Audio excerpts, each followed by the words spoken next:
Myths are all well and good until you expect somebody to live up to them.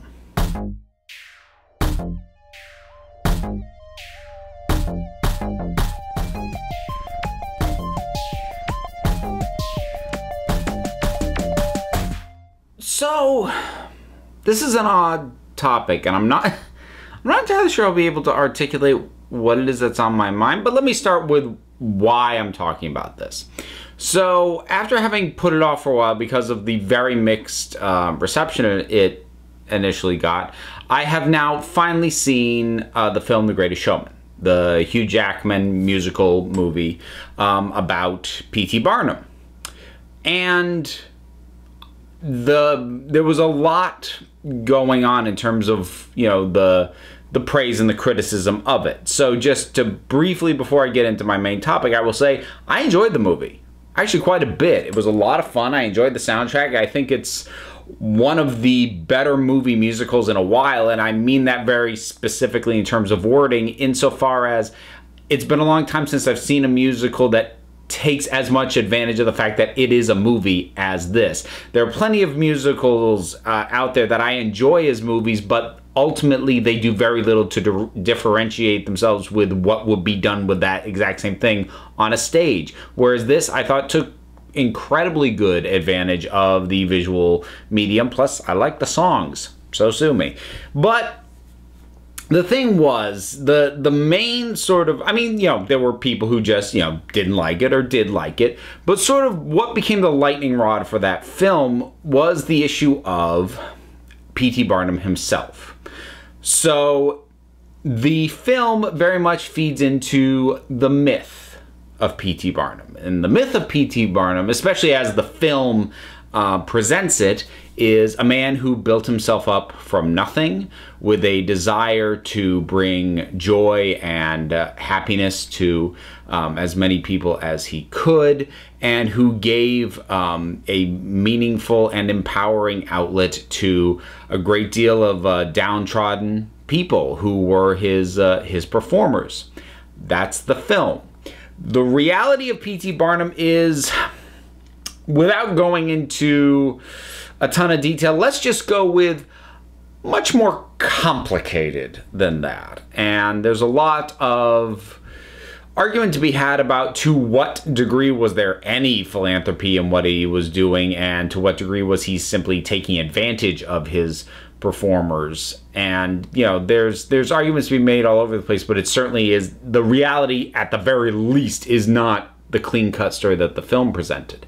And that seemed to rub a lot of people the wrong way, that this film is taking someone who a lot of people feel is not someone to be admired and presenting an empowering story built around him and his life and his pursuits. And a fair number of people basically took a fundamental objection to that. And while I did enjoy the movie, I can't say that anybody's wrong for feeling that way. Because, yeah, that is what we did. And that gets me into what I want to talk about in general, which is myth-making. Modern day myth-making. Now, when people, you know, talk about, oh, the modern day mythology, you know, they'll mention like superheroes or whatever. That's not really what I'm talking about. I'm talking about the ways in which we, as a society, through our entertainment, our history classes, just the way we discuss things, take figures who were real people and build up the myth of them in a way that is either disregarding or very selective of the reality of them. And it's an interesting thing that goes on, and I find myself sort of going through this whole thing in my head, and we'll see if I can bring it out in any way that makes sense. So, one of the things about mythology at all, I mean, you know, you go way back. Much of mythology was built around, you know, trying to explain the world. Certainly, you know, creation myths and anything like that. But, you know, a big part of mythology also were tales of heroes. You know, Greek mythology, you had Hercules. Egyptian mythology, you had figures like Osiris. And, you know, you had things that were contributing to, you know, building a myth of how the world functions, but they were just stories of, you know, mythical figures who did great things. And funnily enough, you go back to a lot of those myths, and the characters actually aren't as heroic as our modern day standards, but it presents you with someone to aspire to in some ways, like someone who exemplifies some great element, a great ability of strength, a great sense of justice, you know, something great about them. And I do think having points of reference for that is important. Like for a society and for us as individuals growing up, to have that just grab onto. You know, our myths, they actually matter. They are actually important because our myths allow us to create the ideals. And that's more modern myth making. Because like I said, classical myths, those characters, sometimes, especially, like, really look into Hercules one of these days. Yeah, not a nice guy, but as we've gotten more into modern times, myths tended to be much more about embracing the ideal, embracing, you know, true heroism, purity, conviction, and things of that nature. Those became our myths. But as we came to be able to explain more of the world and how it functioned, we moved away from the fantastical myths because, you know, we knew that wasn't how the world worked. So you didn't really get new Herculean type stories. You know, you had the Arthurian legend, but then as you got into, you know, something like the Renaissance and then forward from there, you know, we started to build our myths around people, real people, not you know, people of very dubious historical merit, which Arthur kind of is, Robin Hood certainly is, or who likely never existed at all, like Hercules or a lot of those sort of classic myths. But, you know, taking real people who we knew real facts about, but building myths around them. So coming forward into the modern age, some of the figures that we have built myths around. Obviously, I mentioned The Greatest Showman, so P.T. Barnum is a nice recent example. We can almost sort of see modern myth making in real time with that film. But some other things to talk about, Columbus. A lot of myth making around that guy in terms of what his trip to the Americas and where he landed, what it meant, what he was trying to do, what he did once he got here. Awful lot of myth making built up around that, and to the point that trying to inject the nuance back in, that got stripped out of it. And of so many, especially, you know, big historical events, the first, the Pilgrims, the first Thanksgiving,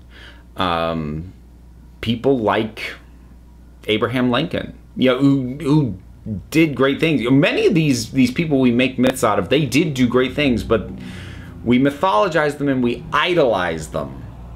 But they were people. And people are flawed. We have to be. There is no such thing as a perfect human being, with the possible exception of Fred Rogers. Like, the world does not produce perfect people. It just produces people. And sometimes people do great things, but they're still flawed. Where I think modern myth making gets us in trouble is we get invested in our myths because we put stock of ourselves into them. We place our values into the people that we have built our myths around. And so when those myths then get challenged by facts, or at the very least with the full context that mythologizing tends to remove, we get oddly resistant and oddly defensive about it. You know, why you got to ruin this thing? Or, you know, insisting that, you know, well, no, that's not true, or that's not what's important, or what have you. And we get really weird sometimes, like as people, as a society, when the myths that we favor get attacked because we have attributed a certain degree our values into some of these myths. Then when the myth gets attacked, we feel attacked. And I don't want to get overly political with this, but I do think this does lean into politics a little bit. So, like, one of the big issues in America, well, yeah, I say big, there's a lot of big issues. One of the persistent recent issues have been depictions of heroes of the Confederacy from the Civil War, because in certain parts of the country there are statues of Confederate war heroes, and there are places that still fly the Confederate flag. And without trying to rehash and like go through that whole debate, because there's a lot going on there and there's a lot to unpack, but I do think part of the problem is that those figures have been mythologized in some of these areas. And that makes it much more painful when somebody says, you know, we really shouldn't be celebrating these people. Because if you've been raised and taught and sort of living in this area, in this society, in this part of the country that has been mythologizing these people for their tactical prowess, for their defense of their homes, for their commitment to their fellow soldiers and brotherhood, you know, if you've been idolizing them for that, being told, well, yeah, but they fought to retain the right to own slaves, we really shouldn't be celebrating that, you end up taking that more personally than it's probably intended to be. And it especially gets tricky down in the South, where you have people who know, like they know their own family tree well enough to know that they had relatives who fought in the Civil War. And, you know, when you look at your own family history, we all have a tendency to, even if we haven't had like specific stories passed down, we tend to want to mythologize our own history as much as we possibly can. And that includes the history of the people in our family line who came before us. Like, it became a recurring thing with, I forget what the show was, but there was I think it was a PBS show that basically did genealogy for celebrities, and it kind of became a sticking point for a number of them, whether or not they had people who owned slaves in their history. And the thing was, odds are a good chunk of them did. Whether their family was from the South or the North, odds are sooner or later that was going to turn up. There was a good shot at it. And that's not an easy thing to hear, no matter who you are, because you want to believe that you are good. And part of that, for many of us, believes you want to believe that you come from good stock and good people. And to have that myth attacked feels like an attack on you. And I think in many ways we live right now in the age of personal myth making. Not by design, but just by where things are. Because you think about what social media is. The way you curate what of yourself you put out on social media, which thoughts you share, which pictures you share. In my case, which videos I put out. I'm building a myth of me. I'm selecting what parts of myself that I put forward in video form for people to look at and get a picture, get a myth of who I am. Because ultimately, it's impossible to know every detail of any person. So But the more that you know about someone, the more context that you can have, the more the myth breaks down. To pull it back to media and entertainment, because media is a big part of mythologizing of real life people. Whenever there is a story that is based on a true story, even if it's something as exaggerated as The Greatest Showman, which is obviously, it's a musical, it's very heightened, like this is obviously not a documentary. I mean, clearly, that's always an argument with a piece of entertainment. Look, it's not a documentary. Well, there's few cases where that could be more obvious than by making it a big, bombastic musical. Clearly, this is not a documentary. And yet, at the same time, if it is successful, that solidifies the popular understanding of who P.T. Barnum was. That solidifies his myth. And that's kind of what happens when you have stories based on reality. So when you have something like, a film like Lincoln, that solidifies what is the myth of Lincoln in our society. And even more modern day, it doesn't always have to be deceased people. You can have things like The Blind Side, or Rudy, or he was deceased by the time it came out, but he wasn't when they started making it. American Sniper was very much about the myth of Chris Kyle. And what always comes up in these things is the inaccuracies, because the sacrifices that honestly we have to make in order to have an entertaining film, because life is, and a person's life is messy, is not clean, is not a smooth narrative.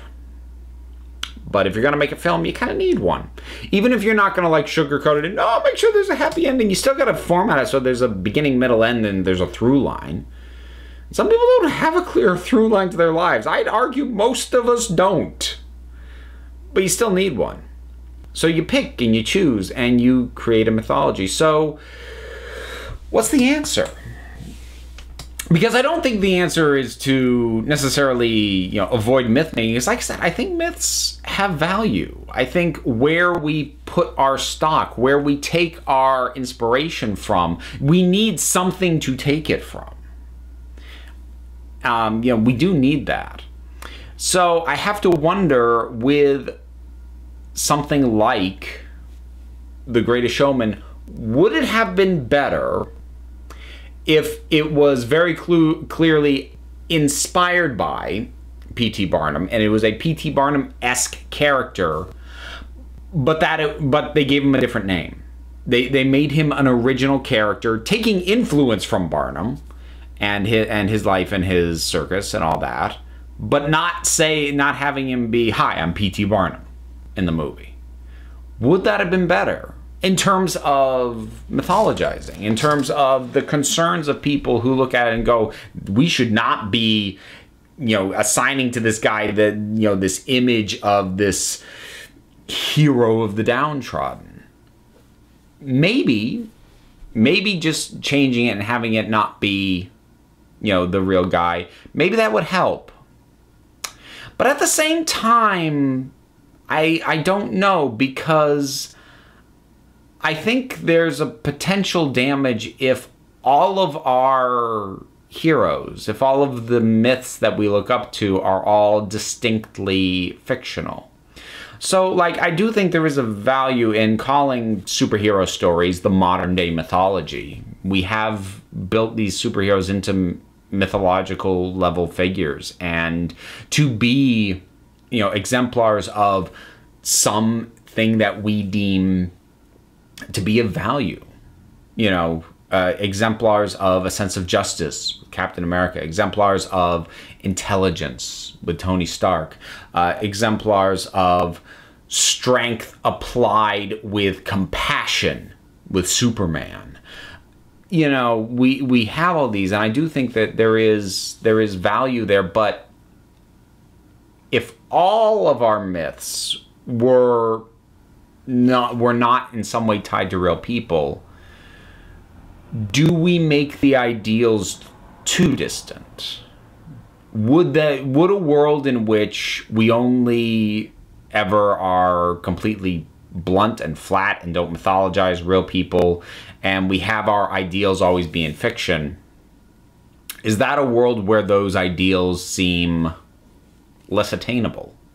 Because, well, there's no real person that I can look up to, because they're all these flawed, messy people who sometimes get some aspects of their life and their pursuits right. But, you know, you can't idolize that. And I suppose the question is the idolization of a real person more damaging than not having a real person to ground an ideology in, i.e. not believing that real people can hold ideals and live up to them? And I don't know. I really don't. That, like I said, this is something that I'm going back and forth on, and I'm just mulling it over in my head because it was a funny thing, and it was part of why I resisted seeing The Greatest Showman for a while, because I knew about that aspect of it, that it mythologizes a flawed, controversial figure. And yet it's a film that I liked, my daughter liked, she loved the song This Is Me, which is, you know, absolutely I refuse to be ashamed of who I am, and I refuse to be ignored. And it's a great song, it's a terrific message, and I'm glad she has that. Yet at the same time, she has it in a story tied to this man who is not what the film presented him to be. It's a mix. Everything we do is a mix. Much like our hero, our people cannot be the ideal of their myth. The entertainment that we produce and that we take in also can't be perfect. It never will be, which is an odd thing for someone like me to point out, who tends to nitpick and I try not to over-focus and zero in on flaws, but I'm rarely one to gloss over them. It can seem like I'm looking for perfection, and I'm not, because I don't think it exists. I don't think it exists in people. I don't think it exists in art. I don't believe there is such a thing. But that doesn't mean that I don't believe that my pointing out flaws or issues in something means that therefore it's worthless. If we don't acknowledge the flaws of something, well, now we're just blinding ourselves. Like, there are, you know, my favorite movies are not flawless movies. They've got issues, because everything has issues. Every person has issues. And yet that is such a existential quandary to live in all the time. Like, everything is flawed. That is a path that can be a rabbit hole that you can really tumble down emotionally and existentially, depending on, you know, the kind of person you are and just how your brain works. So for that reason, I think, again, there is a value in seeing only the beauty in something, seeing only the best of the myth. And yet that can also be damaging. I think I'll wrap up there, because I can't have a greater point that I'm building to, because I can't come down on a firm answer for this. And at this point, I think I would just keep reiterating the same thing I've said for the last few minutes. So I'll wrap up there. This was a weird one. Because for some reason I wanted to talk this out, but I think this is probably the most weirdly abstract and philosophical I've gotten on here. I have no idea if anyone's even going to stick all the way through this, because this has turned out to be a weird one. But if you did, thank you. Power to you if you stuck with me through this. Yeah. Whatever your thoughts are on anything that I have just gone on about, if it even made sense, drop something down in the comments. Let's talk about it. There's also, you know, links and buttons and a whole bunch of things, and like they take you places and they do things. There's a Patreon down there. So go ahead and check those out if you want to. Otherwise, folks, it just leaves me to remind you that you're the council, I just run the meetings. And until next time, this council is adjourned.